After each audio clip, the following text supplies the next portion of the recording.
Bapak Ibu, ikhwani fillah wa akhwati fiddin, rahimani wa rahimakumullah. Alhamdulillah di waktu siang ba'da zuhur ini, hari Ahad 10 Zulqa'dah yang bertepatan dengan 20 Juni 2021, kita dimudahkan oleh Allah untuk berkumpul bersama di kajian yang mulia ini.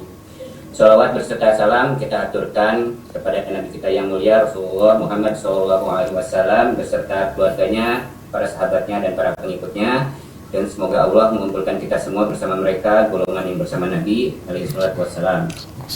Alhamdulillah, dalam segala keterbatasan situasi kita saat ini, kita diberi kemudahan oleh Allah untuk menyempatkan duduk di majelis yang mulia ini bersama-sama menuntut ilmu kepada gurunda kita Al-Ustaz Firanda Andirja Hafizahullah Ta'ala, yang insya Allah materi siang ini beliau akan menyampaikan tema dahsyatnya menyambung dan bahayanya memutus silaturahmi. Alhamdulillah beliau telah hadir di ruang Zoom ini. Sebelum kita mulai, mohon kami atas nama panitia izin mewakili membacakan tata tertib. Yang pertama, mari sama-sama kita luruskan niat ikhlas menuntut ilmu agar Allah beri hidayah dan kemudahan bagi kita untuk mengamalkan ilmu yang kita dapat dari Ustaz nanti. Yang kedua, mari sama-sama menjaga adab selama kajian berlangsung. Yang ketiga, kajian ini terbuka untuk umum, silahkan di-share atau tanya Zoom kepada keluarga, saudara dan kerabatnya dan para sahabatnya, dan semoga menjadi wasilah bagi saudara-saudara kita yang akan bergabung di majelis ini. Lalu yang keempat, mari sama-sama siapkan buku dan alat tulis untuk mencatat ilmu dari Ustadz dengan niat kita mengamalkan hadis yang diriwayatkan dari Abdullah bin Amr dan Anas bin Malik radhiyallahu anhuma bahwa Nabi SAW bersabda, "Qayyidu al-ilma bil kitab." Jagalah ilmu dengan mencatat. Lalu yang terakhir, mohon mute audio selama berlangsung kajian dari Ustadz, dan terkhusus untuk akhwat, videonya harap dalam kondisi off atau mati ya. Lalu pertanyaan silakan disampaikan melalui chat pada aplikasi Zoom. Mungkin demikian dari panitia. Selanjutnya kami persilakan kepada Ustadz menyampaikan materi. Kepada Ustadz. Ya. Syukran. Ya. Bismillahirrahmanirrahim. Assalamualaikum warahmatullahi wabarakatuh. Alhamdulillahi ala ihsani wa syukru lahu ala taufiqihi wa amtinani wa asyhadu an la ilaha illallah wahdahu la syarika lahu ta'ziman li sya'ni wa asyhadu anna Muhammadan abduhu wa rasuluhu da'ila ridwani. Allahumma salli alaihi wa ala alihi wa ashabi wa ikhwani. Ikhwan dan akhwat yang dirahmati Allah Subhanahu wa taala, pada kesempatan kali ini kita akan bahas satu poin yang penting yang merupakan pintu untuk meraih pahala yang besar, yaitu pintu menyambung silaturahmi. Sungguhnya Allah Subhanahu wa taala membuka pintu-pintu pahala baik antara hubungan seorang dengan Allah Subhanahu wa taala secara langsung seperti salat, seperti baca Quran atau kemudian puasa. Demikian juga Allah banyak membuka pintu-pintu pahala dari hubungan seorang interaksinya dengan sesama. Dan di antara pintu pahala yang sangat besar adalah pintu menyambung silaturahmi. Pembahasan tentang silaturahmi adalah perkara yang sangat penting. Di antaranya kita semua, hampir setiap kita tentu memiliki kerabat yang memiliki rahim yang harus kita sambung. Kemudian lagi ditambah ada salah paham tentang makna silaturahmi, sehingga akhirnya sebagian orang menyangka sesuatu yang bukan silaturahmi dianggap silaturahmi. Seperti istilah yang tersebar di tanah air kita, kalau kita lagi kunjungan ke rumah teman ya, atau lagi ada acara reuni, kemudian ditulis dalam rangka silaturahmi kita mengadakan acara reuni, atau kita main ke rumah ustadz, kita bilang ayo silaturahmi ke ustadz. Ini istilah yang sudah tersebar. Kalau dimaknakan dengan istilah syar'i, ini adalah istilah yang keliru. Karena rahim itu maksudnya adalah yang ada hubungan nasab, sama-sama berasal dari rahim ibu misalnya, atau dari rahim nenek ya. Adapun kalau kita ziarah ke teman, atau kita ketemu dengan ustadz, atau ketika kita mengadakan acara reuni misalnya, itu namanya bukan silaturahmi, tapi tali ukhuwah. Kita menyambung tali ukhuwah, memperkuat tali ukhuwah, dan itu juga berpahala. Tetapi silaturahmi lebih tinggi derajatnya daripada sekedar menyambung tali ukhuwah. Karena pemahaman yang keliru ini, banyak orang menyangka mereka sudah menyambung silaturahmi. Ya, mereka menyangka mereka sudah menyambung silaturahmi dengan mereka perhatian sama kawan-kawan, sama teman-teman, mereka anggap sudah nyambung silaturahmi. Padahal mereka punya masalah sama kakak, sama adik, sama orang tua mereka. Ternyata mereka memutuskan silaturahmi. Ini maksudnya ada salah paham. tentang istilah silaturahmi terlalu diperluas sampai akhirnya menyambung tali ukhuwah ya sesama kaum mukminin dianggap silaturahmi. Padahal silaturahmi adalah perkara yang lebih spesifik daripada itu. Kemudian ada fenomena, melanjutkan daripada ini, ada fenomena di mana sebagian orang lebih perhatian kepada orang yang jauh daripada orang yang dekat. Dan ini banyak ya bentuk-bentuknya. Di antaranya misalnya seorang sama orang jauh ya, sama tetangga jauh baik, tetapi sama tetangga dekat tidak perhatian. Ini contoh, yang jauh baik, yang dekat tidak perhatian.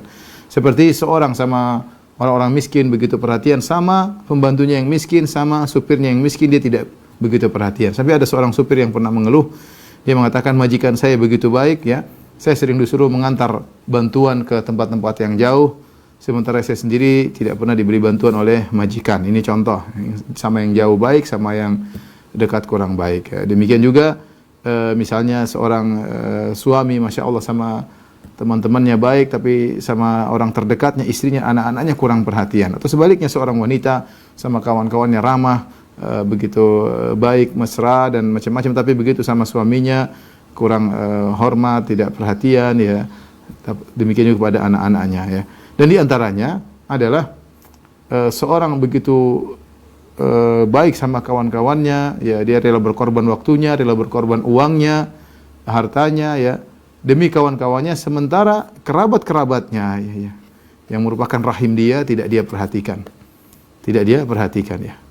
Demikian juga sebagian orang ketika dia bermasalah sama orang jauh, dia merasa berat bermasalah sama kawannya, dia berusaha untuk menyambung. Tapi kalau dia bermasalah sama kakaknya, sama adiknya, dia tidak peduli. Padahal ini adalah qati'ur rahim, pemutus silaturahmi.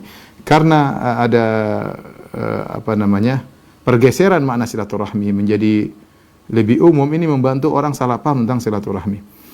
Karenanya pada kesempatan kali ini insyaallah kita akan bahas tentang silaturahmi, apa saja manfaatnya dan keutamaannya, dan lawannya yaitu memutuskan silaturahmi apa saja bahayanya memutuskan silaturahmi. Baik, perhatikan di sini. Silaturahim ya. Silaturahmi diambil dari bahasa dari dua kata silaturahim ya.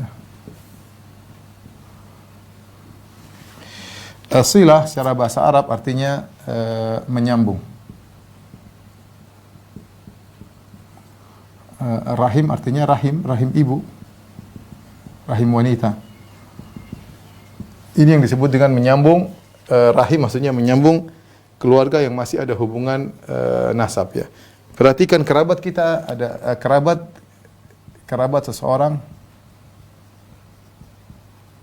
dari 3 jalur ya. 3 sebab. Yang pertama bil musaharah, nomor 1 kerabat dengan pernikahan, karena pernikahan disebut dengan al-musaharah ya. Dengan kita menikahi seorang wanita, maka banyak orang-orang yang tadinya bukan kerabat menjadi kerabat ya. Misalnya saya menikah dengan seorang wanita, maka adiknya menjadi adik ipar saya, kakak dia menjadi kakak ipar saya, ibu dan bapaknya menjadi mertua saya. Maka mereka jadilah kerabat saya karena saya menikah dengan wanita tersebut. Ini adalah kerabat. Di antara kekerabatanlah dengan persusuan. Disebut dengan ar-radha'ah. Ar-radha'ah, ya, saudara sepersusuan. Yang di mana Nabi sallallahu alaihi wasallam bersabda, yahrumu minar radha'ah ma yahrumu minan nasab. Itu pengharaman yang terjadi karena radha'ah ya. Pengharaman maksudnya pengharaman pernikahan.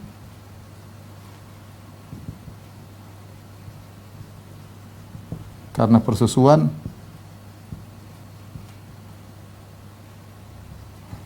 sama dengan pengharaman karena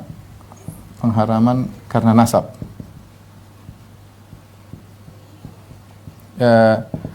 Misalnya saya tidak boleh menikah dengan adik perempuan saya tidak boleh menikah dengan bibi saya karena kita mahram ya, karena nasab. Ini adalah kerabat jenis kedua ya. kerabat jenis kedua. Sebagai contoh sederhana, ya misalnya saya gambarkan ini ada namanya misalnya Juwita punya suami namanya John misalnya. Kemudian Juwita ini punya anak 3 misalnya. Dia punya anak dari pernikahan Juwita dengan John, punya anak diantaranya misalnya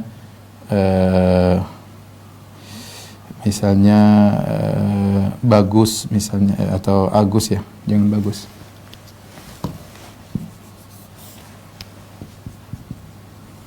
Misalnya Agus, kemudian misalnya Jamilah. Ya, mereka berdua punya anak Agus dan Jamilah. Kemudian di sisi lain ada misalnya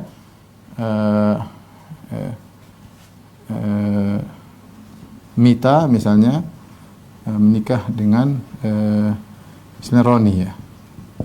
Dari pernikahan Mita dengan Roni punya anak misalnya adalah Nila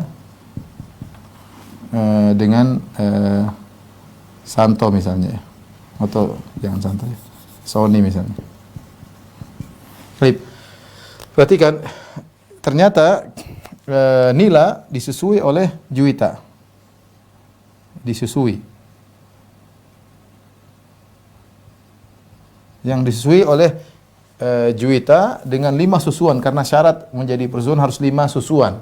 Adapun kurang dari itu enggak, 5 susuan di mana Juwita mengambil Nila menyusuinya ini satu majelis. Nanti kemudian dia udah kenyang, dia lepas. Nanti siang dia netek lagi, misalnya disusuin lagi, itu sudah 2. Bisa jadi dalam sehari bisa 3 kali, ya, atau dalam majelis dia sudah 2 hari, 2 minggu kemudian Nila disusui lagi oleh Juwita. Jika sudah 5 kali susuan di mana sang anak menyedot, kemudian melepas, mengisap, kemudian melepas sampai 5 kali, maka jadilah Nila menjadi anak susuan Juwita. Ya.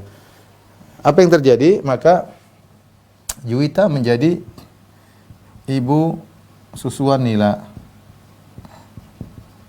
John menjadi bapak susuan Nila. Bapak susuan Nila. Agus dan Jamilah menjadi saudara susuan Nila. Perhatikan. Jadi Nila seperti anak Juwita dan John. Nila bagi John adalah mahram. Kenapa? Karena susu yang disusukan oleh Juwita kepada Nila adalah akibat pernikahan antara John dengan Juwita. Jadilah John sebagai bapak susuan Nila. Nah, Nila punya kerabat baru. Kerabat dia ada Juwita, ada John, ada Agus, ada Jamilah. Berbeda dengan Sony. Sony tidak ada hubungannya. Adapun Sony tidak ada kaitannya dengan mereka.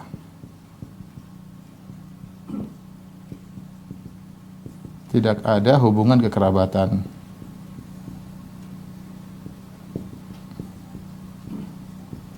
Kekerabatan dengan keluarga Juwita.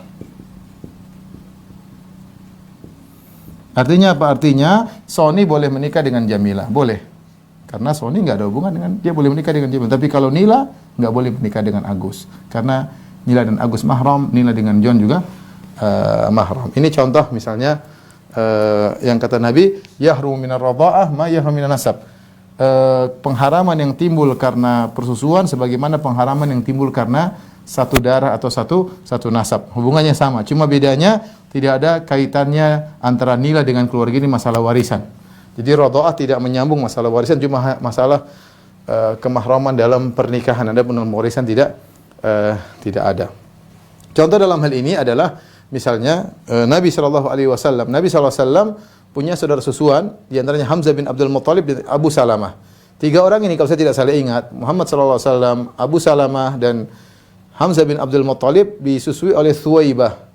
Sehingga mereka bertiga sama-sama menyusui oleh seorang wanita namanya Thuwaibah, sehingga 3 orang ini adalah saudara sepersusuan, ya, sepersusuan. Makanya ketika Nabi ditawarkan untuk menikah dengan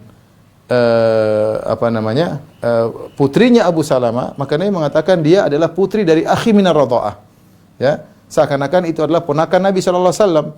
Karena Abu Salamah meskipun dari suku yang lain, karena dia sepersusuan sama Nabi, sehingga putrinya seperti ponakan Nabi sallallahu alaihi wasallam, ya. Oleh karenanya Nabi sallallahu alaihi wasallam punya hubungan dengan Hamzah dari dua sisi, dari sisi kekerabatan. Pertama, Hamzah bin Abdul Muthalib adalah paman Nabi SAW, karena dia adalah saudara bapak Nabi. Yang kedua, Hamzah bin Abdul Muthalib ternyata juga saudara susuan Nabi SAW. Ini kerabat yang perlu diperhatikan juga, saudara susuan, ada perhatian, kita disuruh menyambung kekerabatan, meskipun hanya saudara susuan. Yang ketiga adalah karena rahim, ya. Karena nasab atau rahim, ya. Nah, ini siapa saja rahim kita yang harus kita sambung? Misalnya ini saya, ya. Baik. Siapa saja? Perhatikan, kita ada ibu, ada bapak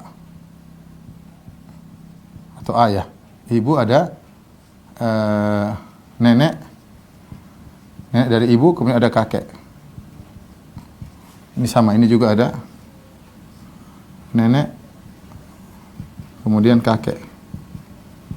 Perhatikan. Kemudian jadi kita punya saudara kandung, ya. Apa namanya? Saudara kandung.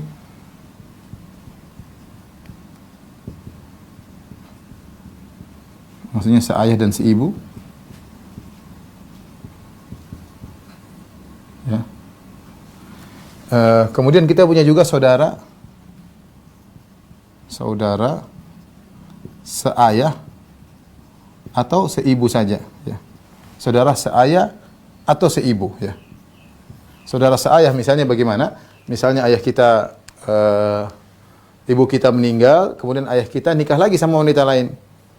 Dari wanita lain tersebut punya anak. Nah, saya dengan anak tersebut satu bapak lain ibu, berarti saudara seayah. Saudara seayah. Ini kemungkinan pertama, misalnya ibu kita meninggal, kemudian bapak kita nikah sama wanita lain. Dari pernikahan tersebut punya anak, maka saya dan anak tersebut satu ayah lain ibu.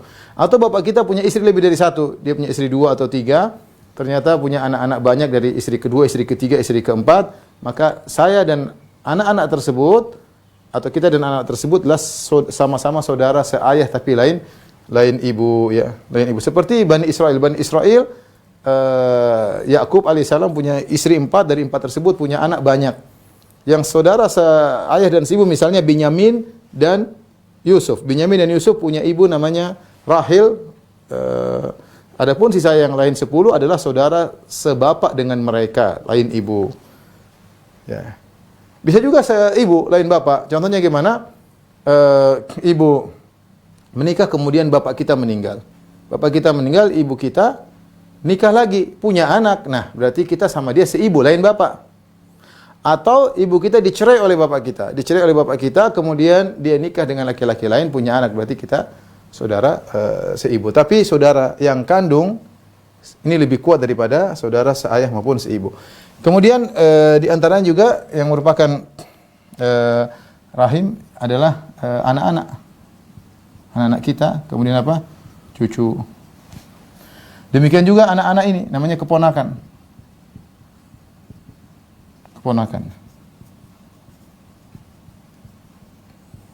Ini kalau saya boleh bilang inilah ring satu dari ring satu dari saudara-saudara kita yang semuanya adalah mahram, semuanya adalah mahram.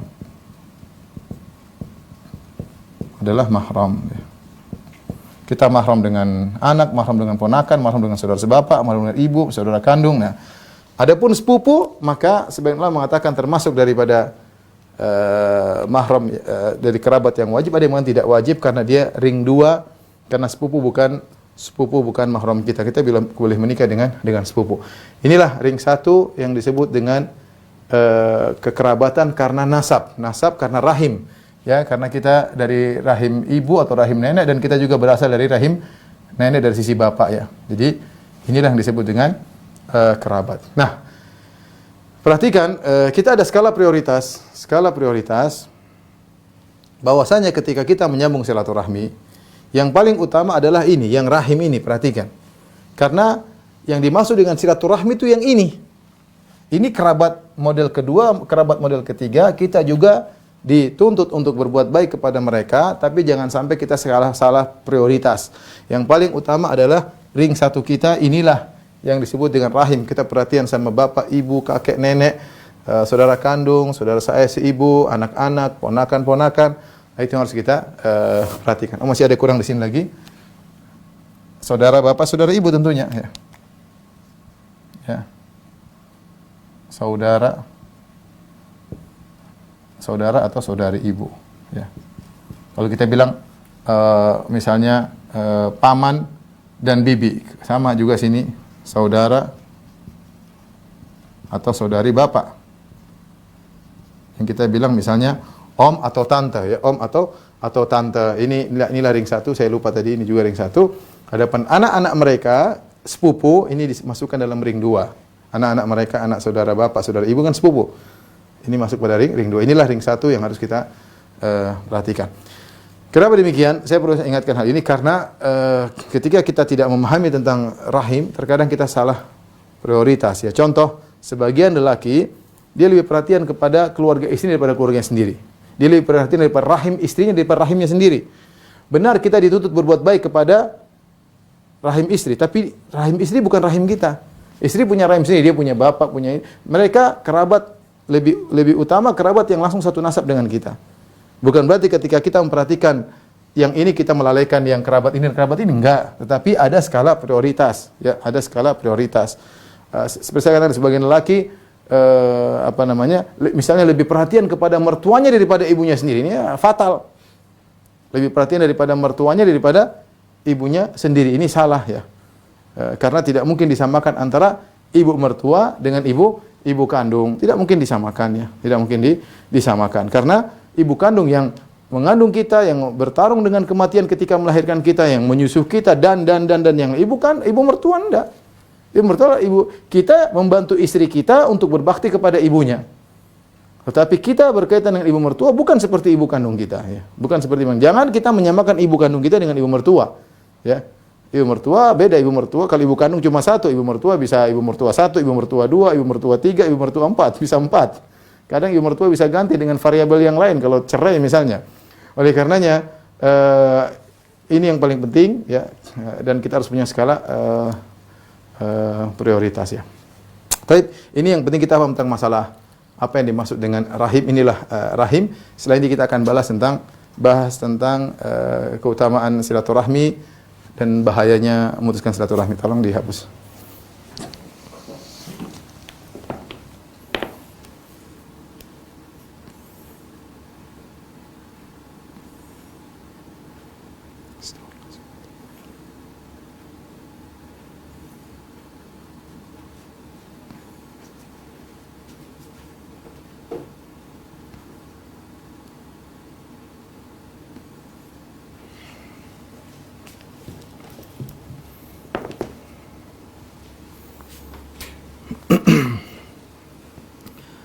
InsyaAllah kita akan buat komparasi antara menyambung silaturahmi dengan lawannya, yaitu memutuskan silaturahmi, sehingga kita bisa jelas tentang pentingnya silaturahmi dan kita jadi waspada tentang bahayanya memutuskan silaturahmi.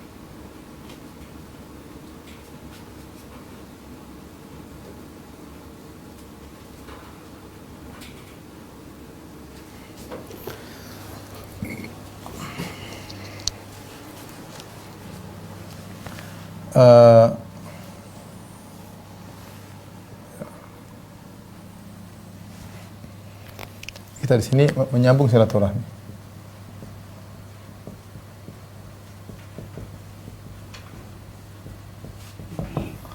Memutuskan silaturahmi.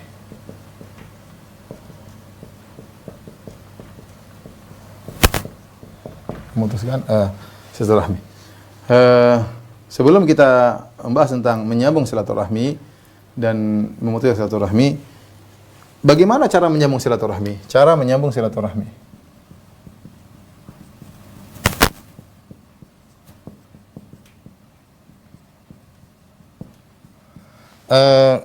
Syariat tidak menyebutkan secara khusus tentang tata cara silaturahmi. Tidak menyebut secara khusus. Tapi namanya menyambung adalah berbuat kebaikan. Yaitu berbuat ihsan kepada mereka. Maknanya adalah berbuat kebaikan kepada mereka. Kepada mereka. Nah, berbuat kebaikan di sini, kebaikan sini umum. Tidak ditahdid, tidak dijelaskan secara khusus oleh syariat. Oleh karenanya kembali kepada urf. Makanya kembali kepada urf, ya. Kebaikan di sini kembali kepada urf. Kepada tradisi masyarakat. Apa yang dengan berbuat baik kepada kerabat, ya. Di antaranya dan ini rata-rata sama antara satu dengan yang lainnya. Di antaranya misalnya dengan memberi dengan berziarah. Biar ziarah maksudnya mengunjungi.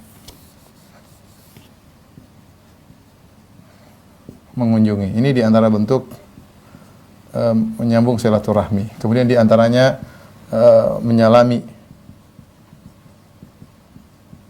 mengucapkan salam. Ini di antara bentuk menyambung silaturahmi. Misalnya mengirim surat. Kalau zaman sekarang lebih lagi misalnya WA, ya, atau telepon, ya. Ini di antara bentuk yang penting kita berbuat baik kepada mereka. Segala bentuk kebaikan, misalnya dengan membantu secara tenaga, membantu dengan tenaga.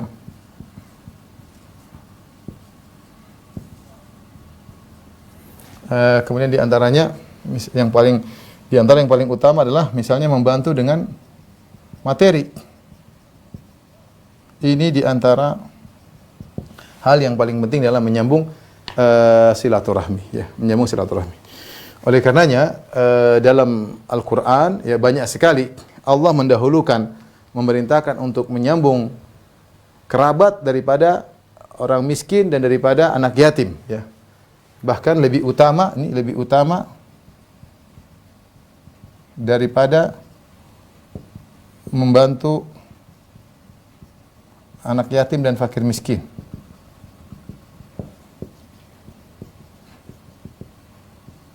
Nabi SAW dalam hadis mengatakan, as-sadaqah ala miskin sadaqah. Sedekah kepada fakir miskin nilainya sedekah. Tetapi as-sadaqah ala al-qarib, bersedekah kepada karib kerabat, isnatan, sadaqah wasilah. Siapa yang berbuat baik kepada kerabat dia dapat dua pahala, pahala sedekah dengan pahala silaturahmi. Makanya dalam Al-Qur'an lebih utama membantu kerabat daripada membantu anak yatim dan fakir miskin. Contoh firman Allah Subhanahu wa taala dalam Al-Qur'an, wa ati dzal qurba haqqahu wal miskin wa ibnas sabil. Kata Allah Subhanahu wa taala, berikan kepada karib kerabat haknya dan berikan kepada miskin, kepada ibnu sabil. Di sini dalam surat Al-Isra Allah mendahulukan, menyuruh untuk berbuat baik kepada karib kerabat, baru kemudian miskin, baru kemudian anak yatim. Ini dalam surat Al-Baqarah juga Allah mengatakan, wa atal mala ala hubbihi dzawil qurba wal yatama wal masakin wa ibnas sabil. Kata Allah Subhanahu wa taala, dan di antara ciri-ciri orang yang beriman yaitu wa atal mala, dia memberikan harta yang dia cintai, dzawil qurba, kepada karib kerabatnya. Lihat, karib kerabat didahulukan daripada yang lainnya. Ini karib kerabat. Dia memberikan harta kepada karib kerabat, kepada yatim, kepada orang miskin, dan kepada ibnu sabil. Jadi didahulukan daripada memberi bantuan kepada yang lainnya. Oleh karenanya tadi saya katakan, sebagian orang ketika memberi bantuan kepada fakir miskin, kepada dia merasa dapat pahala, tapi kalau dia kasih bantuan pada kakak sama adik, seakan-akan tidak. Padahal ini lebih utama. Lebih utama kepada karib kerabat, kakak, adik, ponakan, ya, tante, om, ini lebih utama daripada yang lainnya. Karena dapat dua pahala, pahala sedekah dan pahala menyambung silaturahmi. Ini di antara cara-cara menyambung silaturahmi. Terus saya lanjutkan tingkatan menyambung silaturahmi.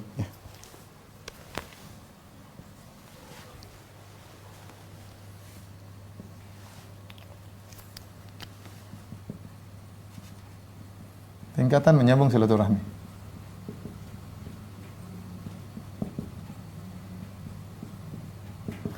Tingkatan yang pertama, ya, yang pertama adalah al-wasil. Al-wasil, Siapa al-wasil? Yaitu yang menyambung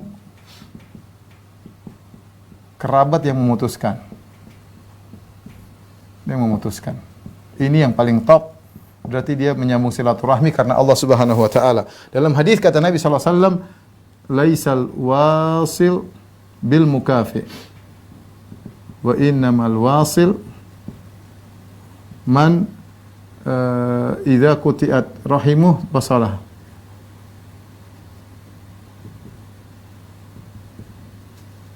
Wasalaha. Kata Nabi SAW, bukanlah penyambung silaturahmi sejati adalah yang al-mukafi. Mukafi itu kalau dia baik kita baik, kalau dia buruk ya sudah. Tetapi penyambung silaturahmi adalah yang berbuat baik kepada kerabat yang berbuat buruk kepadanya. Ini penyambung silaturahmi sejati. Dalam Sahih Muslim ada seorang datang kepada Nabi mengatakan, "Ya Rasulullah, innali qarabah asiluhum wa yaqta'unani." Ya Rasulullah, aku punya kerabat. Aku berbuat baik kepada mereka, mereka memutuskan. Mereka berbuat buruk kepada aku. Wa uhsinu ilaihim wa yusiuna ilai. Aku berbuat baik, mereka berbuat buruk kepadaku. Aku nyambung, mereka putuskan. Ya. Kemudian apa namanya? Wa yajhaluna alayya wa ahlumu anhum. Mereka berbuat buruk kepadaku dan aku bersabar dengan mereka. Dia mengeluh kepada Nabi. Dia berusaha. Kata Rasulullah SAW, la in kunta kama qult fa ka'annama tusifuhumul mal. Kalau engkau melakukan seperti yang kau katakan, maka seakan-akan kau masukkan debu yang panas di mulut mereka. Artinya engkau dapat pahala dan mereka dapat dosa seperti itu, ya. Wala yazalu 'alaika minallahi dhahirun ma dumta 'ala dzalik, dan kau akan diberi penolong oleh Allah sementara kau tetap seperti itu. Dan ini adalah nomor satu penyambung silaturahmi yang sejati. Dia menyambung silaturahmi karena Allah Subhanahu wa taala. Karena Allah Subhanahu wa taala. Meskipun orang yang disambung tadi bahkan memusuhinya, bahkan menjelek-jelekannya, ya, dia tetap berusaha menyambung. Ini yang paling susah. Bagaimana menyambung silaturahmi terhadap kerabat yang bikin masalah, yang bikin problem, bahkan berusaha memutuskan. Kita kejar dia malah menjauh. Ya. Ya. Makanya saya ingatkan, ikhwan dan akhwat yang rahmatillah subhanahu wa ta'ala, menyambung silaturahmi adalah ibadah yang mulia. Harus ikhlas karena Allah Subhanahu wa taala. Meskipun yang kita sambung tadi ternyata tidak berterima kasih kepada kita atau bahkan menjelek-jelekan kita. Ya. Ada orang datang kepada saya bilang, "Ustaz, saya enggak tahu gimana cara saya dengan kakak adik saya. Kalau saya kasih mereka hadiah, mereka bilang sombong. Kalau saya enggak kasih, mereka bilang pelit." Saya bingung mau bertindak, ya. Subhanallah. Terkadang Allah ingin buat kita dapat pahala yang banyak ketika kita berbuat baik kepada kerabat dan mereka tidak berterima kasih. Antum jangan berharap terima kasih dari mereka, tidak perlu. Kalau mereka berterima kasih, alhamdulillah. Kalau mereka enggak terima kasih, jangan harap kepada Allah Subhanahu wa taala. Terkadang Allah mentakdirkan seorang berbuat baik sama keluarganya dan dia tidak dihargai agar pahala dia semakin besar di sisi Allah Subhanahu wa taala, menunjukkan dia telah mencapai derajat al-wasil. Dia berbuat silaturahmi meskipun mereka buruk, meskipun mereka tidak berterima kasih, dia tetap menyambung. Ini derajat yang paling utama. Yang kedua adalah al-mukafi. Al-mukafi Al-mukafi yaitu yang baik jika baik, jika buruk maka buruk juga.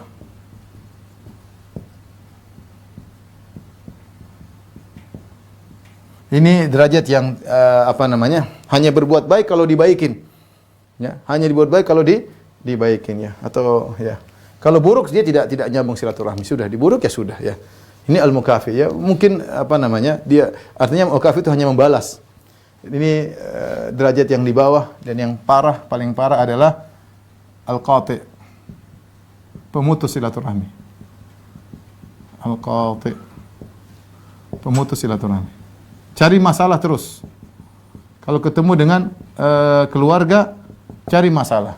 Gibahin sana, rendahkan sini, bikin masalah sama orang tua, bikin masalah sama kakak, sama adik, bikin masalah. Ini mutus silaturahmi, dosanya sangat besar. Maka seorang berusaha mencapai pada derajat ini, menyambung silaturahmi yang sesungguhnya, menyambung silaturahmi yang sesungguhnya. Inilah penyambung, ini al-mukafi, dan ketiga adalah pemutus silaturahmi. Nah, sekarang kita ingin menjelaskan apa keutamaan menyambung silaturahmi dan apa bahayanya memutuskan silaturahmi. Menyambung silaturahmi, keutamaannya di antaranya sebab masuk surga. Pertama, sebab masuk surga. Lihat dalam surat Ar-Ra'd ayat 21 sampai 24. Kata Allah Subhanahu wa taala, "Walladzina yasiluna ma amara Allahu bihi ayyusal wa yakhshawna rabbahum wa yakhafuna su'al hisab Orang-orang yang menyambung silaturahmi yang Allah perintahkan untuk disambung. Wa yakhshawna rabbahum, dan mereka takut kepada Allah Subhanahu wa taala. Wa yakhafuna su'al hisab, dan mereka khawatir dengan hisab yang buruk. Walladzina sabaru ibtigha'a wajhi rabbihim wa aqamus salata wa anfaqu mimma razaqnahum sirran wa alaniyah wa yadra'una bil hasanati sayyi'ah ulaika lahum uqubad dar. Orang-orang yang mereka bersabar mencari wajah Allah Subhanahu wa taala, mereka mendirikan salat dan mereka membayar berinfak atas apa yang Allah berikan kepada mereka secara diam-diam maupun terang-terangan, dan mereka membalas keburukan dengan kebaikan, ulaika lahum uqubad dar, bagi mereka kesudahan yang baik, jannatu adnin yadkhulunaha, mereka masuk dalam surga Aden, yadkhulunaha wa man shalah min abaihim wa azwajihim wa dzurriyyatihim, mereka masuk surga, orang tua mereka masuk surga yang baik-baik, pasangan hidup mereka, anak mereka yang baik juga masuk surga bersama mereka. Wal malaikatu yadkhuluna 'alaihim min kulli bab, malaikat masuk melalui pintu-pintu mereka sambil berkata, salamun 'alaikum bima sabartum, keselamatan atas kalian karena kesabaran kalian. Itu ayat dalam surat Ar-Ra'd dalam satu lembaran. Allah menyebutkan ciri-ciri penghuni surga, di antaranya menyambung silaturahmi. Setelah itu Allah sebutkan ciri-ciri penghuni neraka jahanam, di antaranya memutuskan silaturahmi. Nanti yang kita singgung. Jadi sebab utama masuk surga di antaranya menyambung silaturahmi. Nabi SAW juga bersabda dalam hadis, ya ayuhan nas, kata Abdullah bin Salam, awwalu kalamin sami'tu min Nabi SAW. Pertama kali dakwah yang saya dengar dari Nabi ketika Nabi masuk kota Madinah, baru hijrah dari Mekah Madinah, Rasulullah SAW berkata, ya ayuhan nas, afsyus salam, tebarkan salam. Ya. Kemudian apa? Wa atimu ta'am. Ya, kemudian berilah makanan, wasilul arham. Kata Nabi SAW, wasilul arham. Sambunglah silaturahmi. Wasallu bilal wan nasu niyam tadkhulul jannata bisalam. Tadkhulul jannata bisalam. Kata Nabi SAW, sambunglah silaturahmi. Ini termasuk poin yang penting, bahkan Nabi pertama kali dakwahkan ketika sampai Madinah. Sambung silaturahmi, kata Nabi. Niscaya kalian akan masuk surga dengan penuh keselamatan. Kemudian di antara keutamaan silaturahmi adalah yang kedua, memperpanjang umur.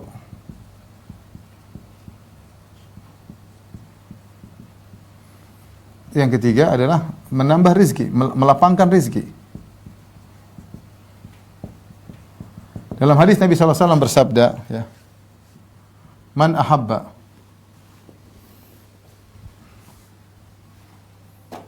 kata Nabi SAW, man ahabba an yubsatu lahu fi rizqihi wa yunsa lahu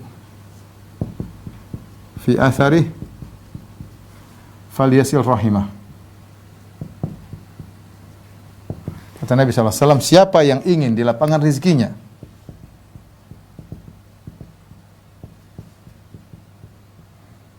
dilapangkan rizkinya, dipanjangkan umurnya,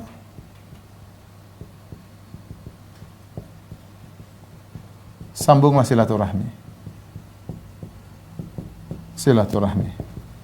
Ini dalil ikhwan dan akhwat yang dirahmati Allah Subhanahu wa taala. Seorang boleh ketika nyambung silaturahmi selain ikhlas karena Allah, tidak berharap pujian, dia boleh mendomplengkan niat agar rezekinya dilapangkan dan agar umurnya dipanjangkan. Boleh. Nabi yang suruh, siapa yang ingin, kata Nabi, siapa yang suka. Man ahabba artinya siapa yang suka. Jadi tawaran dari Nabi SAW, kalau kalian ingin dilapangkan rezekinya, ingin dipanjang umurnya, sambung silaturahmi. Seorang yang perhatian sama ayah dan ibunya, seorang yang perhatian sama kakak dan adiknya, insya Allah tidak akan dihinakan oleh Allah. Dia akan dilapangkan rezekinya. Akan datang rezeki pada dia dari arah yang tidak dia sangka-sangka. Kita mencari rezeki dengan sebab-sebab yang materi yang kasat mata, entah menjadi tukang, entah menjadi pedagang, entah menjadi dokter, entah menjadi konsultan, entah menjadi apa, boleh. Tapi kita juga bisa mencari rezeki dari sebab-sebab ukhrawi. Yang ini ada dalilnya. Contohnya seperti menyambung silaturahmi. Kalau kita berbuat baik, berinfak kepada orang secara umum, kita dapat pahala, apalagi kepada kerabat yang pahalanya double. Pahala sedekah dengan pahala nyambung silaturahmi. Nabi SAW mengatakan, "Mana qasad shadaqatun min mal." Sedekah tidak akan mengurangi harta, bahkan menambah. Sebagaimana mengartikan bahkan menambah, apalagi kalau yang kita bantu adalah kerabat. Maka saya ingatkan, jangan kita merasa membantu orang anak yatim, orang miskin dapat pahala, sementara tidak kita hadirkan kalau kita membantu kerabat itu lebih besar lagi pahalanya. Membantu kakak, adik, ponakan, orang tua, tante, om, ya. Maka ini ikhwan penting, ya. Dipanjangkan umurnya, ya. Dihindarkan dari penyakit-penyakit berbahaya. Caranya gimana? Sambung silaturahmi. Bisa jadi seorang mungkin akan meninggal tapi dia nyambung silaturahmi, Allah panjangkan umurnya, enggak jadi meninggal. Enggak jadi meninggal. Harusnya orang hartanya sempit, gara-gara nyambung silaturahmi dilapangkan rezekinya. Dilapangkan rezekinya. Kemudian yang keempat, silaturahmi bukti iman. Iman kepada hari akhirat. Kata Nabi SAW, ya, man kana yu'minu billahi wal yawmil akhir falyasil rahimah. Siapa yang beriman kepada Allah dan hari akhir, maka sambunglah silaturahmi. Sambunglah silaturahmi, ya. Dan ini sudah cukup bagi kita untuk motivasi kita untuk menyambung silaturahmi, ya. Perhatikan. Ya, ini di antara hal-hal yang menyambung silaturahmi. Baik, kita bicara tentang bahaya memutuskan silaturahmi. Pertama adalah silaturahmi sebab masuk neraka. Lihat dalam surat Ar-Ra'd ayat 13 ayat 25. Kata Allah Subhanahu wa taala, "Walladzina yanquduna ahdallahi min ba'di mitsaqihi wa yaqta'una ma amara Allahu bihi ayyusal wa yufsiduna fil ardi ulaika lahumul la'natu wa lahum su'ud dar." Sebab masuk neraka, dua, mendapat laknat. Kata Allah, dan orang-orang yang membatalkan janji mereka kepada Allah dan memutuskan silaturahmi yang Allah perintahkan untuk sambung, mereka putuskan dan mereka melakukan kerusakan di atas muka bumi. Ulaika lahumul la'nah, bagi mereka laknat. Bagi mereka laknat. Walahum su'ud dar, dan bagi mereka kesudahan yang buruk, neraka jahanam. Dapat laknat, dapat neraka. Menyambung silaturahmi. Rasulullah SAW bersabda, Nabi SAW bersabda, la yadkhulul jannata qati'.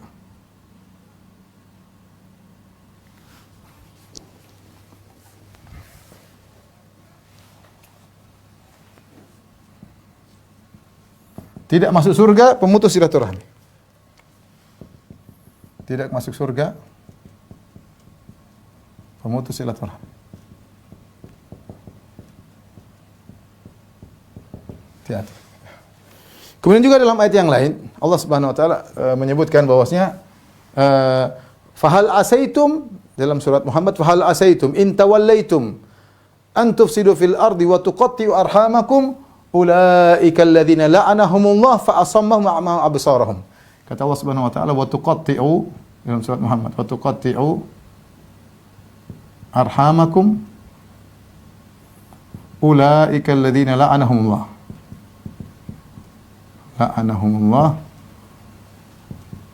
fa asammahum wa a'ma absarahum.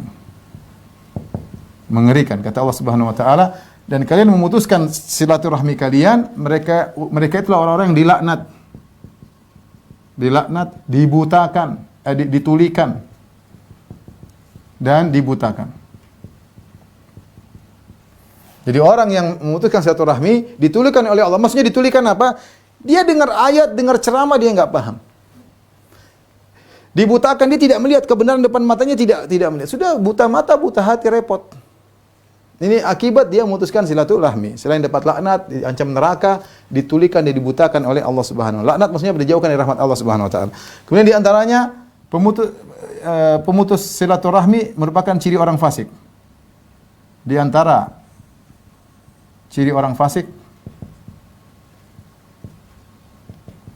adalah memutus silaturahmi.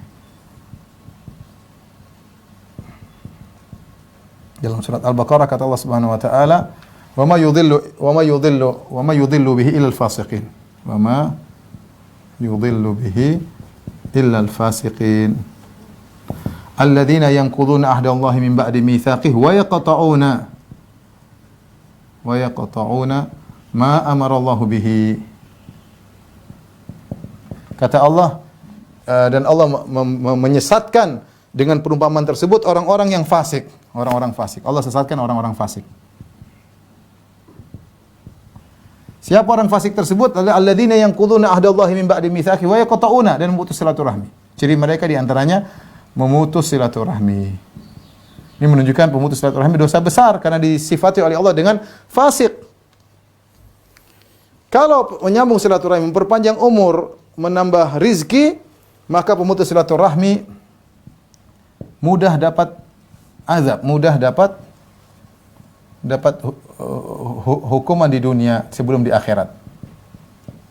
Kata Nabi sallallahu alaihi wasallam, "Ma min dzambin ajdaru an yu'ajjilallahu al-uqubata li sahibihi ya fi dunya wa ma yaddakhiruhu fil akhirah min al-baghi wa qati'atir rahim." Kata Nabi sallallahu alaihi wasallam, tidak ada dosa yang paling Allah segera menyegerakan hukumannya bagi pelakunya di dunia sebelum hukuman di akhirat. Perhatikan. Ma yaddakhiru lahu fil akhirah, Allah segerakan hukuman di dunia sebelum di akhirat, seperti dosa zalim dan memutuskan silaturahmi. Orang memutuskan silaturahmi, dia hidupnya susah, tidak berkah. Perhatikan aja. Mungkin dia ribut sama bapaknya, mungkin dia kaya raya dengan dia kaya raya tapi dia ribut sama bapaknya, ribut sama kakaknya, ribut sama ibunya. Dia kaya raya tapi hidupnya tidak tentram, pasti musibah, masalah dan macam-macam. Ya, macam-macam. Allah segerakan hukumannya di dunia sebelum di akhirat. Maka waspada, jangan sampai memutuskan silaturahmi. Kemudian di antaranya tidak diterima amalannya. Dalam hadis yang dihasankan, ada khilaf tentang hadis ini, tapi dalam hadis ada yang menghasankannya. Seperti kata Nabi sallallahu alaihi wasallam, "Thalathatun la turfa'u lahum salatum fawqa ru'usim shibran." Ada 3 orang yang Allah tidak akan angkat salatnya di atas kepalanya, tidak diterima oleh Allah Subhanahu wa taala. Di antaranya wa akhawani mutasariman, 2 orang yang saling bertengkar, 2 saudara yang saling bertengkar. Ya akhi, rugi ente salat ente ini tidak diterima. Rugi. Gara-gara apa? Ribut sama kakak, ribut sama adik. Mendahulukan ego, tidak mau mengalah. Kalau kita bertengkar sama teman terkadang seminggu 2 minggu, sama kakak sama adik kadang-kadang bisa setahun 2 tahun, bisa bertahun-tahun, dan ini menyedihkan. Saya kenal seseorang, dia baik sama saya. Kalau saya ke rumahnya dia servis, ternyata dia punya masalah sama adiknya. Bahkan dia telepon saya, "Ustaz, ulang itu adik saya, perhatikan." Loh, kenapa kamu nggak ketemu? Dia ego, mau minta maaf sama adiknya nggak mau, padahal dia sayang. Akhirnya dia bilang, "Saya suruh perhatian sama adiknya." Ribut.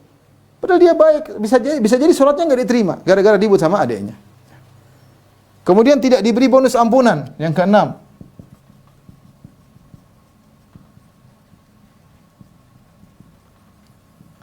kata Nabi sallallahu alaihi wasallam, "Tuftahu abwabul jannah likulli yaumil itsnain wal khamis." Sungguhnya pintu-pintu surga dibukakan setiap Kamis dan setiap hari Sabtu. Fayughfaru likulli 'abdin la yusyriku billahi syai'a. Kata Nabi sallallahu alaihi wasallam, maka setiap hamba yang bertauhid, tidak berbuat syirik sama sekali, akan diberi bonus ampunan oleh Allah Subhanahu wa taala. Illa rajulun kana bainahu wa baina akhihi syahna, kecuali seorang yang punya masalah sama saudaranya, tidak dapat bonus. Dia mau dikasih bonus enggak jadi setiap Senin Kamis. Mungkin dia bertauhid, mungkin dia di atas sunnah, tapi dia ribut sama kakaknya, ribut sama adiknya, ribut sama ibunya, ribut sama tantenya, ribut sama ponakannya, ribut sama kerabatnya. Fayuqal anziru hadaini, maka dikatakan kepada malaikat, jangan kasih bonus ampunan kepada 2 orang ini. Anziru hadaini, tunda pengampunan kepada mereka hatta yastaliha, sampai mereka berdua damai. Karenanya rugi kalau kita melakukan musuhan silaturahmi. Maka sekarang kita cek diri kita, saya punya masalah enggak sama keluarga saya? Lihat ring 1. Bapak, ibu masih ada enggak? Ada masalah enggak sama mereka? Kakek nenek ada masalah enggak? Anak-anak saya diribut sama anak enggak? Ada masalah enggak? Kakak adik ada masalah enggak? Sama ponakan ada enggak? Tante om ada masalah enggak? Kalau enggak ada masalah berarti kita menyambung silaturahmi. Saya sering kontak mereka enggak? Coba cek, saya telepon kah? Kasih hadiah kah? Kita kalau punya duit kasih duit, kalau enggak bisa ya telepon boleh, ziarah boleh. Yang penting kita berusaha berbuat baik kepada mereka. Ini tinggal kita mau pilih, mau masuk surga nyambung silaturahmi, mau rugi di dunia akhirat silakan memutuskan silaturahmi. Tapi habis ini ada pembahasan terakhir.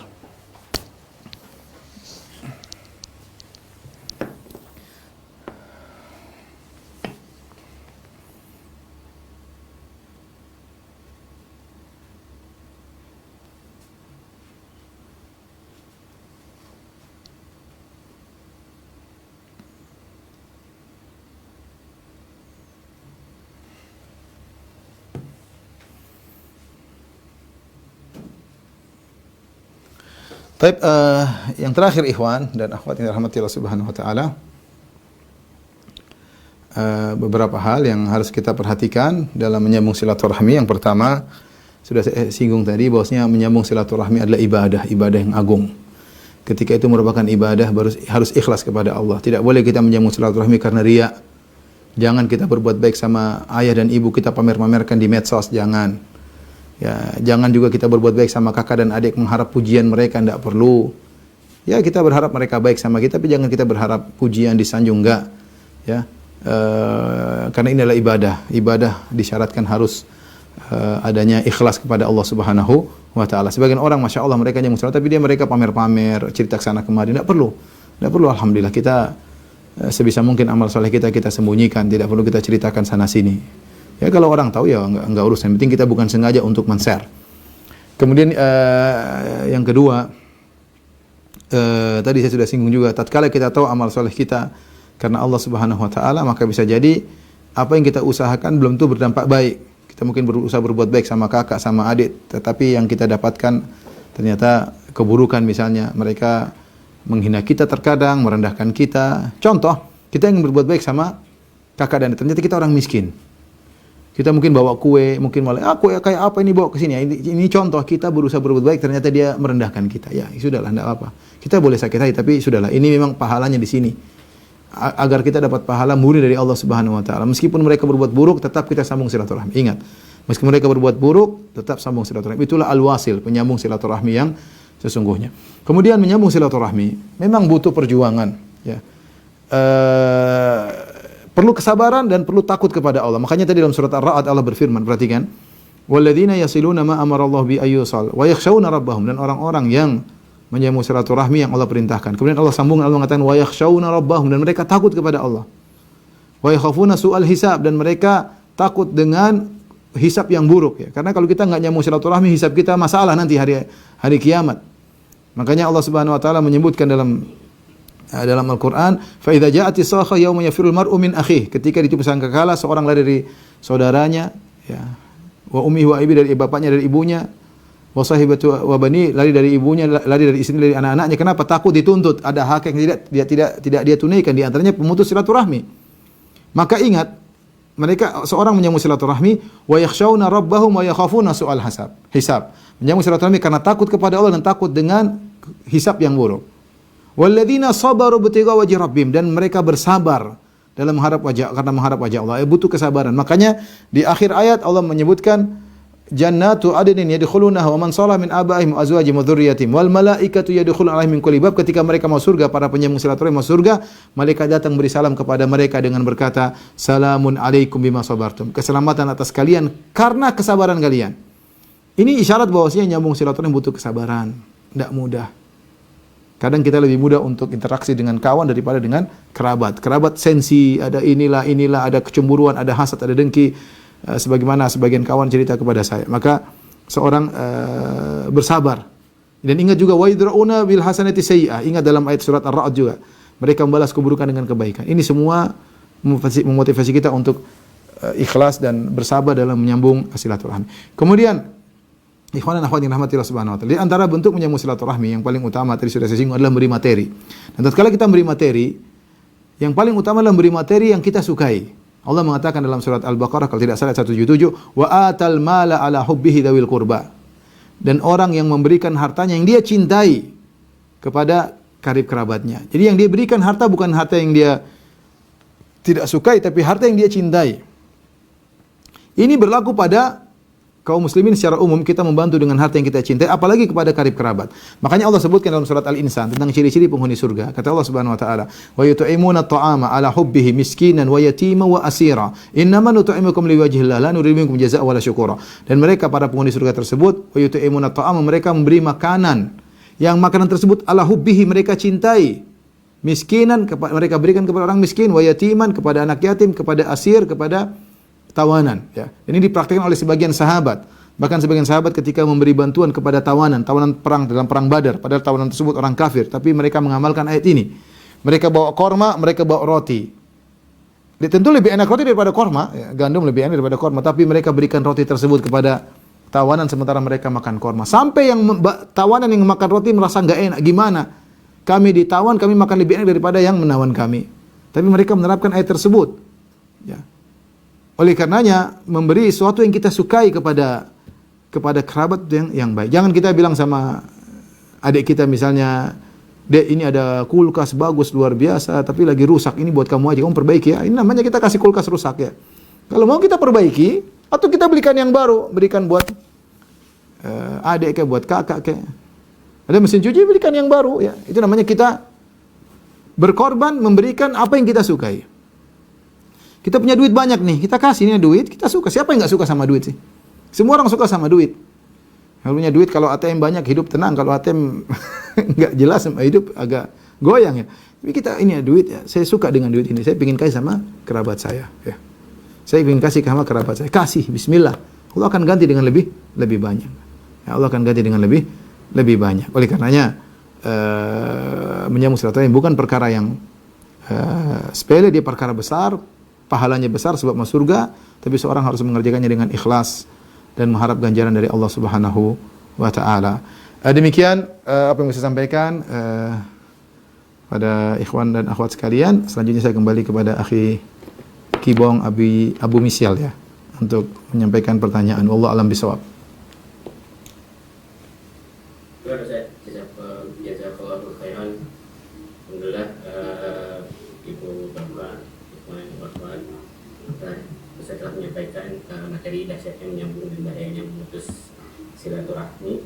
Ini sudah ada banyak pertanyaan yang masuk, Ustaz. Ya, silakan. Pertanyaan itu, ini sebenarnya mestinya ini jadi salah satu yang wajib kita syukuri ya Ustaz ya, kalau keluarga kita rukun semua.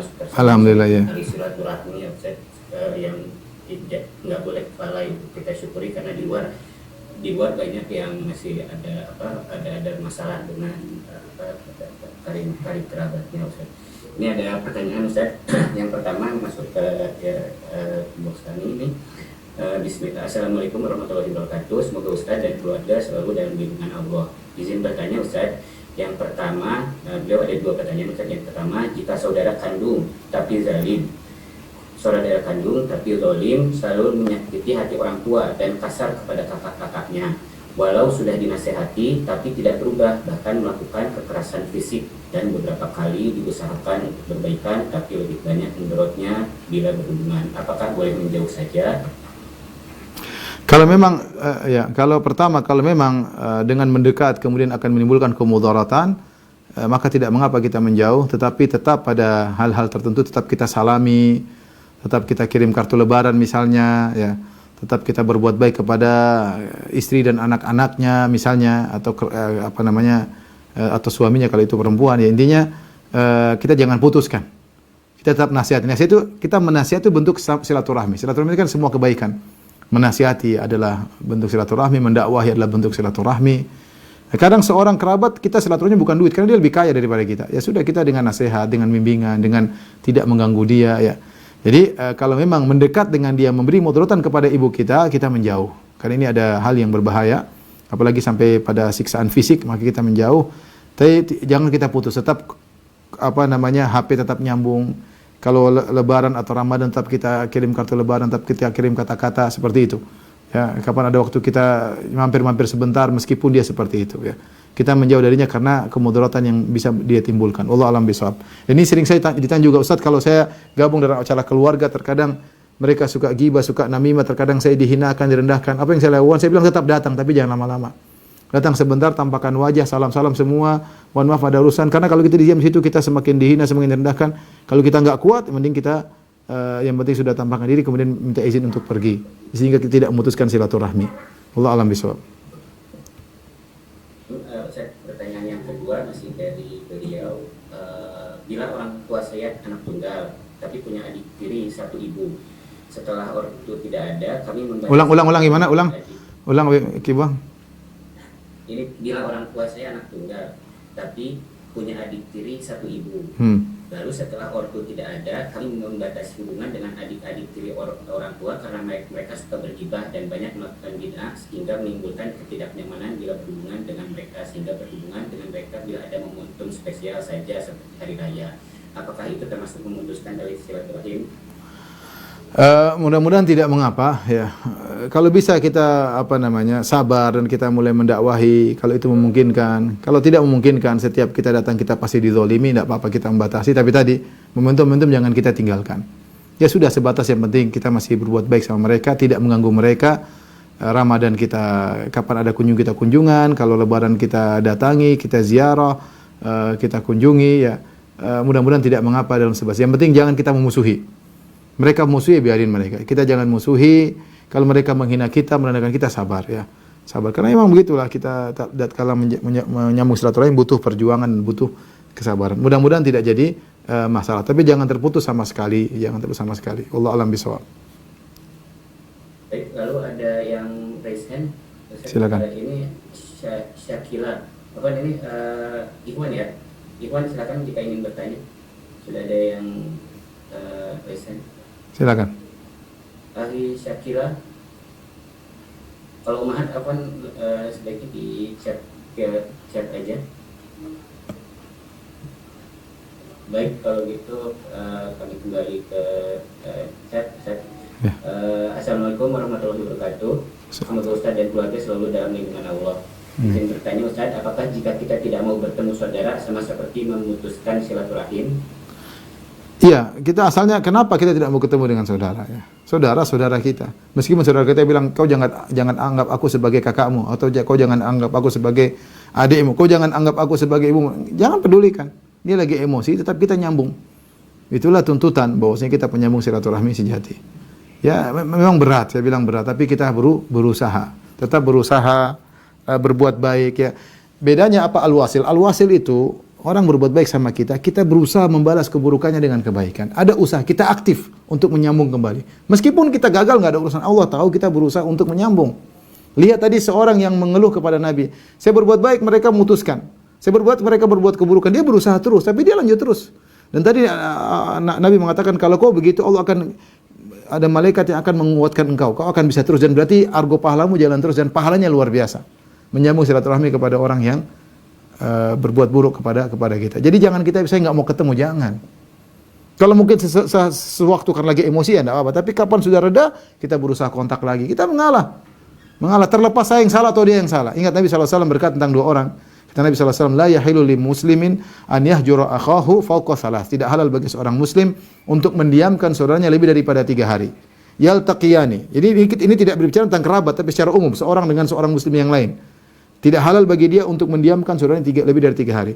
Yaltaqiyani, mereka berdua ketemu, fayuridu hada wa yuridu hada. Yang satu melengos ke kanan, yang satu melengos ke kiri. Kemudian kata Nabi, wa khairuhuma alladhi yabda'u bisalam. Yang terbaik di antara keduanya adalah yang memulai salam. Nabi tidak mengatakan yang terbaik di antara keduanya yang mengaku salah, yang salah mengaku salah. Enggak. Nabi berbicara terlepas siapa yang salah yang benar. Ya, siapa yang benar, apalagi sama-sama merasa benar. Yang terbaik adalah yang memulai salam terlebih dahulu. Ini berarti dia telah mengalahkan egonya, ya, dia mengalahkan bisikan syaitan, dia mencari keridhaan Allah Subhanahu wa taala, dan itu berat. Tapi seorang berdoa kepada ya Allah, teguhkan niatku, saya ingin menyambung silaturahmi. Jadi dia sudah yuwatin nafsahu, dia sudah mengkondisikan dirinya untuk siap dimaki-maki sama saudaranya, siap direndahkan, tapi dia bismillah ini karena Allah Subhanahu wa taala, pahalanya besar. Jadi itu namanya al-wasil, aktif untuk menyambung yang terputus. Aktif untuk menyambung yang terputus. Allah alam bisawab. Ya, lalu ini juga ada sama yang senada juga Ustaz. Ini ada ikhwan atau akhwat kita yang masuk ke pertanyaan, bagaimana sikap kita terhadap adik kandung yang sudah memutuskan tali silaturahmi dengan orang tua. Kami sudah berusaha menasehati tapi tidak didengar, lalu orang juga sudah melarang kami untuk mengunjunginya karena orang tua sudah sakit hati. Padahal itu saudara kandung sendiri Ustaz. Bagaimana Ustaz? Nasihat jalan terus. Adapun orang tua yang melarang mengunjungi jangan didengar. Itu orang tua menyuruh kita memutus silaturahmi. Kita jangan dengar, tapi kita kunjungi diam-diam. Jangan usah lapor juga. Bu, saya sudah kunjungi fulan, enggak perlu. Ibu tanpa sakit hati. Tetap ada nasihat berjalan tanpa harus memberitahu ibu. Ya, itu adalah ladang pahala kita. Jangan kita ikut-ikutin, sudah dia pergi saja. Enggak. Kita hidup cuma sebentar. Kita banyak-banyak ngalah, kurangi ego kita ya. Demi kemaslahatan. Dia tidak mau dengar ya sudah, yang penting kita tetap berusaha, ladang pahala. Allah bisa. Mungkin pertanyaan terakhir, Abu Misal. Mohon maaf ini masih banyak pertanyaan. Itu ada Ibnu Rahadian, coba mau tanya itu langsung. Ibnu Rahadian. Rahadian ya. Ibnu Rahadian, jika ingin bertanya langsung ke Ustaz. Tafadhal. Jazakallahu khairan. Assalamualaikum warahmatullahi wabarakatuh. Salam terus. Barakallahu fikum. Begini Ustaz, anak itu punya kakak ibu gitu. Jadi ibu anak itu asalnya di kakak perempuan anak yang tinggal. Kurang besar bentar ya. Bentar, suaranya kurang besar. Halo Ustaz? Ya, silakan. Ya, silakan. Baik, anak itu kan punya ada kakak ibu perempuan dan dulunya ibu anak itu sudah di kakak ibu ini yang perempuan ini.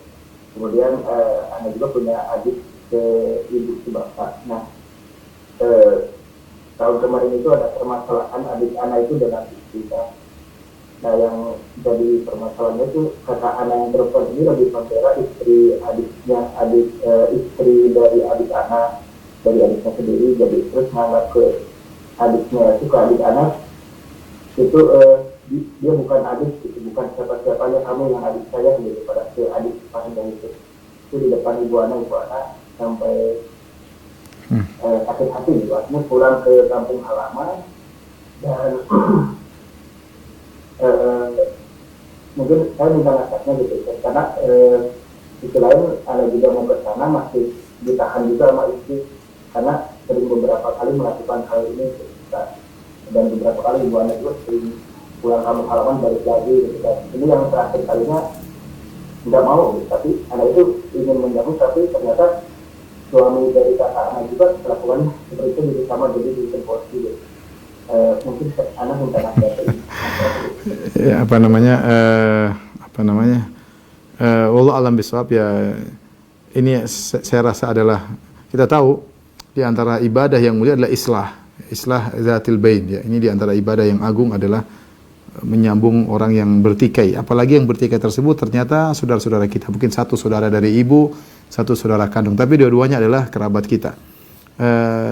Kemudian ibu juga ikut tersinggung dan macam-macam, agak kompleks, tapi antum berusaha yang semampu antum, fattaqullaha masata'tum, bertakwalah semampunya. Nasihat saya, berdoa kepada Allah Subhanahu wa taala sebelum memulai usaha, datang satu-satu ngobrol ya. Ambil hatinya dulu, jangan bicarakan masalah. Kunjungan pertama enggak usah bicara masalah, kunjungan kedua, mungkin kunjungan ketiga baru sama dua-duanya didatangi. Kunjungan pertama, kunjungan kedua berusaha mencairkan permasalahan. Ya. Tapi tadi kita bilang keberhasilan di tangan Allah Subhanahu wa taala. Tapi antum juga jangan diam aja, antum berusaha mencairkan permasalahan. Kalau bisa menyambung dua kerabat yang bertikai ini pahalanya sangat besar. Saking besarnya sampai Rasulullah membolehkan bohong kalau dalam rangka untuk menyambung menyambung dua orang yang bertikai, apalagi dua kerabat yang saling memutuskan silaturahmi. Ibu ditenangkan hatinya, ada apa ngobrol sama ibu, sabar dengan kekurangan anak-anak misalnya, tidak apa-apa kita sampaikan nasihat-nasihat kepada ibu. Itu mungkin yang bisa saya sampaikan. Allah alam bisawab. Tapi pertanyaan terakhir, Eki Bang, ya. Atau sudah habis? Unmute Ki Bang. Masih banyak pertanyaan sebenarnya Ustaz. Ya sudah, pilih satu aja, pilih yang paling mudah, yang biar habis penutup. Pak Ahmad Zamroni, Assalamualaikum. Mau tanya Ustaz, apakah dengan silaturahmi dapat mengubah takdir dan rezeki? Iya.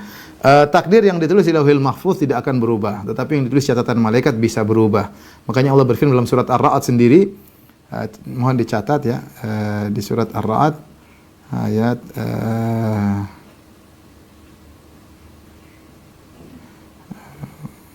ayat ke-39. Kata Allah Subhanahu wa taala, yamhullahu ma yasha' wa yuthbit wa indahu umul kitab. Allah menghapus yang Allah kehendaki, Allah menetapkan apa yang Allah kehendaki, dan di sisinya ada Lauhil Mahfuz. Tidak berubah yang Lauhil Mahfuz, rufi'atil aqlam wa jaffatis suhuf, pena sudah diangkat, lembaran sudah kering. Tapi yang bisa berubah catatan malaikat. Apa yang di Lauhil Mahfuz? Tidak ada yang tahu hanya Allah. La malakun muqarrab wala nabiyyun mursal. Malaikat yang dekat dengan Allah tidak tahu isi Lauhil Mahfuz. Nabi pun tidak ada yang tahu. Terkadang Allah membukakan sebagian rahasia, tapi tidak ada yang tahu. Kalau Nabi tahu ilmu Lauhil Mahfuz, berarti Nabi tahu semua ilmu gaib. Nabi tahu banyak hal yang Nabi tidak tahu. Istrinya kalungnya hilang di mana dia enggak tahu. Nabi sering kirim utusan banyaklah hal, terlalu banyak ratusan dalil Nabi tidak tahu ilmu gaib kecuali yang Allah kasih tahu.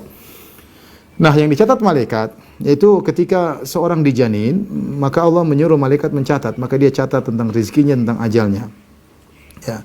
Kemudian ketika setelah besar misalnya sang janin setelah besar dia melakukan silaturahmi, dia menyambung silaturahmi, maka Allah perintahkan malaikat untuk merubah. Yamhullahu ma yasha' wa yuthbit. Kata Allah, hapus itu dan tetapkan yang baru. Misalnya ketika di janin dicatat misalnya umur dia adalah 60 tahun. Rezekinya adalah totalnya 2 miliar misalnya. Dia tinggal di Jakarta misalnya. Kemudian setelah itu dia besar, dia menyambung silaturahmi baik sama ibunya, baik sama bapaknya, perhatian sama kakak adiknya, sama ponakan-ponakannya, maka Allah suruh hapus, Allah ganti. Misalnya Allah bilang umurnya jadikan 80 tahun. Rezekinya jadilah 10 miliar misalnya. Dirubah dari 60 jadi 80 tahun. Dari 2 miliar menjadi 10 miliar misalnya. Nah, proses ini semua sudah tercatat di Lauhil Mahfuz. Proses ini semua sudah tercatat di Lauhil Mahfuz. Yang di Lauhil Mahfuz tetap tercatat 10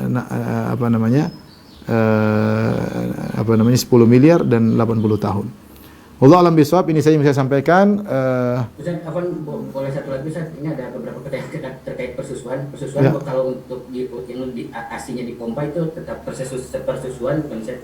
Iya, tetap sepersusuan. Adapun menyedot langsung, mengisap langsung atau dengan dipompa itu sama saja. Yang penting sang bayi kenyang dengan susuan tersebut, berarti dihitung satu. Ya, dihitung apa?